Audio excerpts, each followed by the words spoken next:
नमस्कार। आज शाम की प्रमुख खबरों के साथ मैं कविता जोशी आप सभी का स्वागत करती हूं हमारे YouTube चैनल आह्वान पर। आइए सुनते हैं आज की प्रमुख खबरें।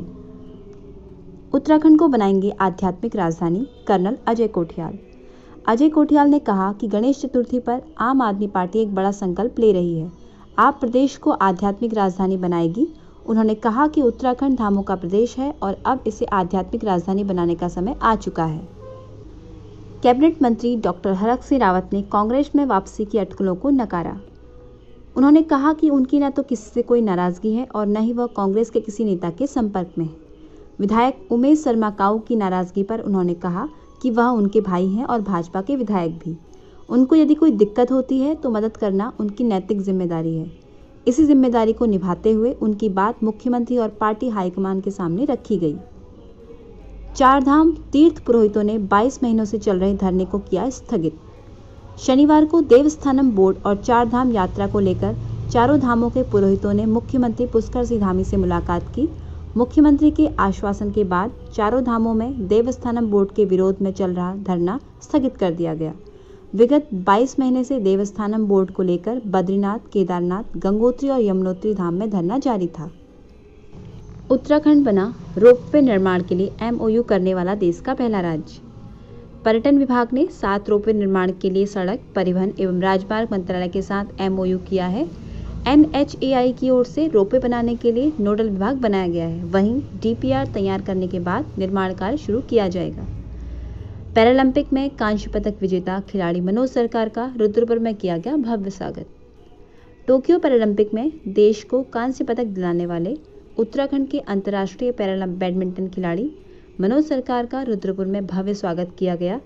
मनोज सरकार ने पैरालंपिक में बैडमिंटन की SL3 कैटेगरी में कांस्य पदक अर्जित किया है। वहीं दिल्ली में प्रधानमंत्री नरेंद्र मोदी से मिलने के बाद मनोज सरकार शनिवार को रुद्रपुर पहुंचे।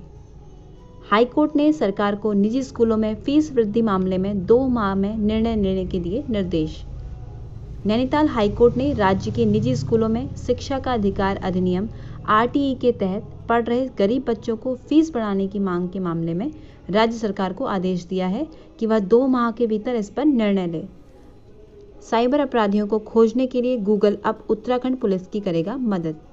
इसके लिए गूगल ने LERS नाम से पोर्टल बनाया है, जिसके माध्यम से पुलिस हर तरह की जानकारी आसानी से हासिल कर सकी है। इसके संबंध में शुक्रवार को STF SSP अजय सिंह ने गूगल के अधिकारियों के साथ बैठक की। वहीं उन्हें प्रदेश का नोडल अधिकारी भी बनाया गया है। भारतीय रेलवे सिख श्रद्धालुओं के लिए गुरुद्वारा सर्किट ट्रेन चलाने की योजना पर कर रहा काम।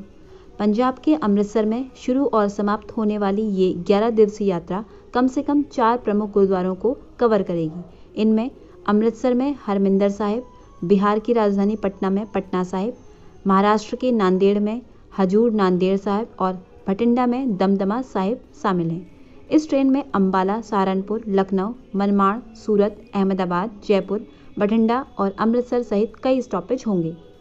उत्तराखंड के कई ऊंचाई वाले इलाकों में शनिवार तड़के हुई बर्फबारी। उत्तराखंड के कई ऊंचाई वाले इलाकों में शनिवार तड़के एक बार फिर बर्फबारी हुई।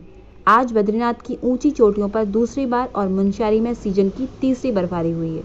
वहीं हसलिंग में भी आज ताज़ा बर्फबारी हुई है, जिस वजह से आसपास के इलाकों में ठंड ने दस्तक दे दी है।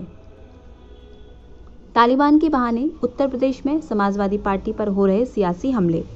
तालिबान शासन को लेकर भारतीय जनता पार्टी के प्रचार अभियान में सबसे ज्यादा निशाने पर सपा है, जिसमें सपा पर यह आरोप लगाया जा रहा है कि सपा मुसलमानों का तुष्टीकरण करती है।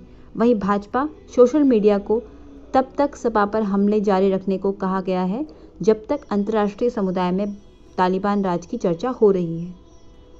कोलकाता के 10 सदस्यीय ट्रैकरों के दल ने कालिंदी खाल बद्रीनाथ ट्रैक को किया पार। दल ने 15 सितंबर तक ट्रैक पार करने का लक्ष्य रखा था, लेकिन दल ने 11 दिन में ही ट्रैक को सफलतापूर्वक पार कर लिया। इनमें एक महिला ट्रैकर भी शामिल रही। वहीं बीते 31 अगस्त को ट्रैक पर पश्चिम बंगाल के ट्रैकरों का दल स्थानीय माउंटेनियरिंग व training company mount high wind के सहयोग से रवाना हुआ था। शिवसेना उत्तर प्रदेश की सभी 403 विधानसभा सीटों पर लड़ेगी चुनाव। यूपी विधानसभा चुनाव में शिवसेना प्रदेश की सभी 403 सीटों पर चुनाव लड़ेगी। वहीं प्रदेश प्रमुख ठाकुर अनिल सिंह ने भाजपा पर आरोप लगाया और कहा कि प्रदेश में चिकित्सा और शिक्षा व्यवस्था की हालत भी खराब है। वहीं बेरोजगारी और महंगाई से भी जनता त्रस्त है। ये थी आज शाम की कुछ प्रमुख खबरें। नमस्कार।